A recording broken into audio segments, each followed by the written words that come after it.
আবারও সবার পছন্দের একটা রেসিপি নিয়ে চলে এসেছি, বিলাতি আমড়ার মাখা। বিলাতি আমড়াগুলো মেখে ফেলি আর তোমরা ভিডিওটা সম্পূর্ণ দেখতে থাকো। বিট লবণ, লাল লঙ্কার গুঁড়ো, জিরের গুঁড়ো, সিক্রেট মশলা আর ধনিয়া গুঁড়ো। এবারে আমড়াগুলো ভালো করে ধুয়ে নেব।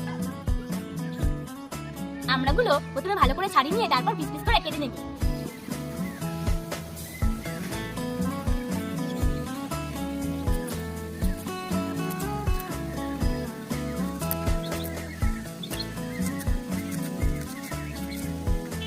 একে একে সব মশলাগুলো দিয়ে দেব।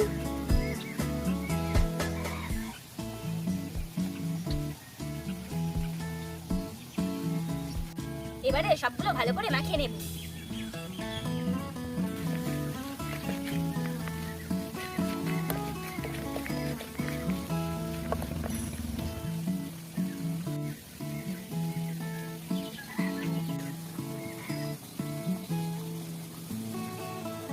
চলো এবার খেয়ে দেখি।